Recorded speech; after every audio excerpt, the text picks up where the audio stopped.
everyone, this is Becca from Becca's Music Room. I'm a music teacher who talks about teacher tips, teacher life, teacherpreneurs, and all things that might hopefully make your life just a little bit easier.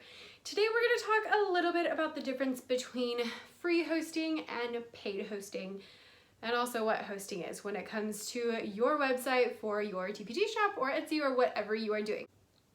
If you find this video helpful in any way, please make sure you like, subscribe, and share so that we can help other teacherpreneurs as well. All right, so first of all, what is hosting? So website hosting is who actually makes your website run. Now, if you know a lot about like coding and making websites, then you won't need to worry about this, but I personally don't know anything about that, so I need someone to host my website. So when I started beccasmusicroom.com, I went and bought my domain name, and then I went and bought my hosting. So they are the ones that make it so that I can put things up. They're the ones that save everything. They do all of that kind of work. They're very, very, very important. So hosting is super important, and you can do some blogs on free hosting, and you can do blogs that you pay for hosting. I'm going to talk through just like some pros and cons of both free hosting or paid hosting. I'll name a couple ones that I know of it down below, and I'll go ahead and give you a spoiler that I do think it's better to do paid hosting, but you can do whatever you think is best for you. So let's dive on in. Okay, so if you are doing free hosting, that means that you would go through a website and you would basically build a website on their website. The main perk to free hosting is that it is free. Most of the free hosting websites will be extremely easy to use, geared towards beginners, and again, they're free. So that is really and truly the main perk of having free hosting. A few places that have free website hosting are places like Weebly.com, Bloglovin, Blogspot, all of those kind of places. At least I think they're free because I've never actually tried to use them. But anyway, so then you have paid hosting. So in paid hosting, obviously you pay someone to host your website.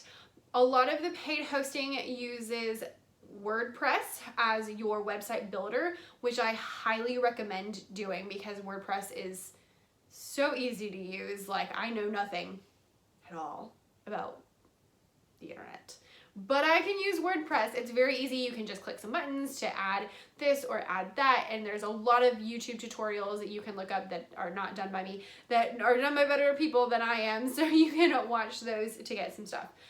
Some of the paid hosting places, there's like two big ones that I found during my research when I was starting my blog.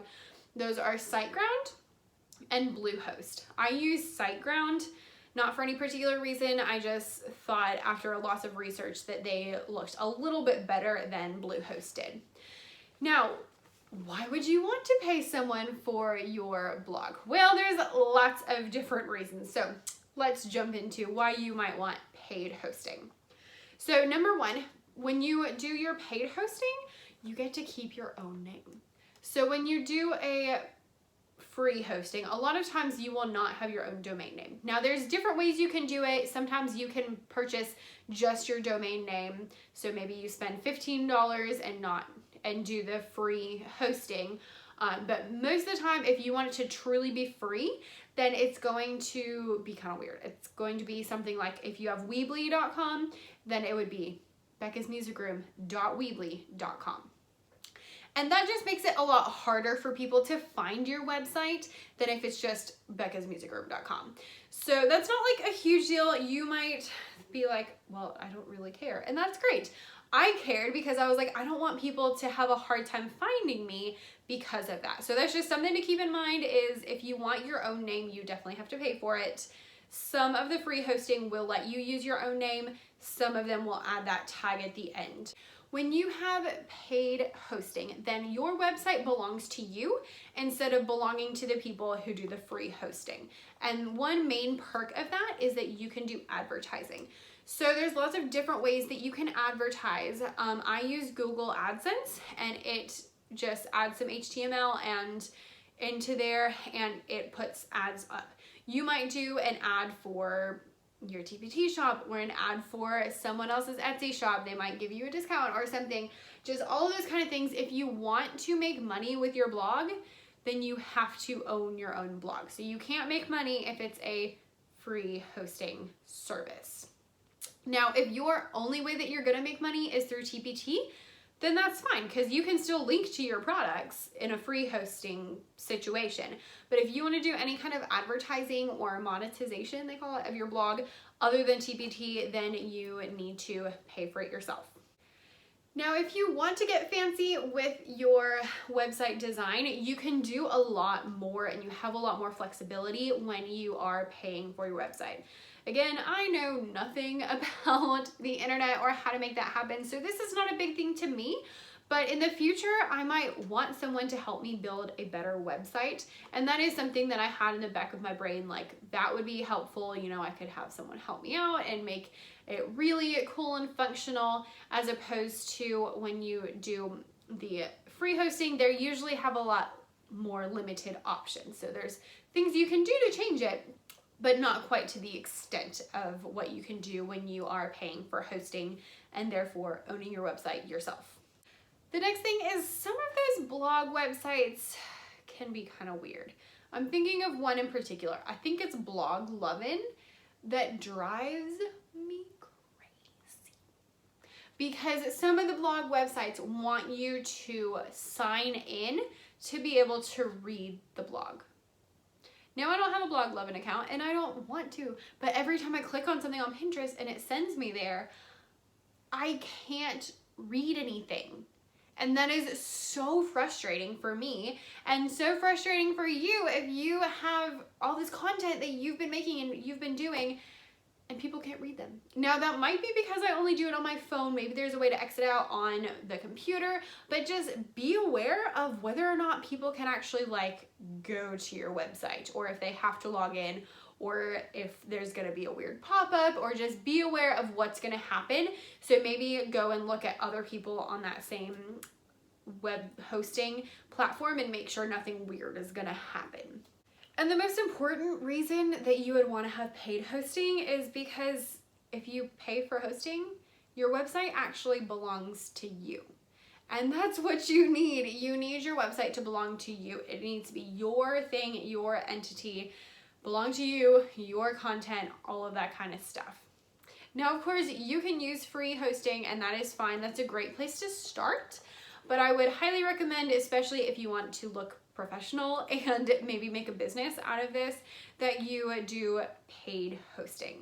So I have actually a whole video about like what you need to start your blog, where I talk about how I use Siteground for my paid hosting. Like I said, paid hosting, there's like Bluehost and Siteground. I like Siteground. When I did my research, I just decided that looked a little bit better for me. I really enjoy it. They have amazing customer service. Like, I've had questions and they have like a little IM chat thing and they get back to you super quick. I even just recently sent them an email and they answered me within a day. I mean, it was crazy. They were very helpful, very specific, very, very kind, and just like, oh, such good customer service. Also, another reason I like them is I've had very few glitches. I think there was one time that my website went down and it was only for a few minutes. But I've never had crashing. I've never had like posts disappear. I've never had anything weird like that happen that you hear about and makes you want, like, gives you an anxiety attack. Just all those kind of things just don't want to happen. I've never had issues with Siteground. Like I said, one time in 2 years that it went down and it was for a few minutes and they sent me an email and it was like, your site is down, we're working on it. And then they sent another email and was like, all right, you're good. And I was like, okay. It was very quick process. So that's kind of the difference between free and paid hosting, and also who I use. If you are interested in learning more about Siteground, you can click the link down below. That is an affiliate link, which means if you click it and then you purchase your domain name or your hosting through them, you pay the same, but I do get a small commission for sending you there. I do not do it because they're paying me. I do it because I really like them, and I figured if I was gonna be referring them anyway, I might as well get a couple bucks out of it. So I hope you found this video helpful at all. If you have anything to add about either way, I know a lot of people who have used free hosting never had a problem, totally fine. Blogger's another one. A lot of people use Blogger.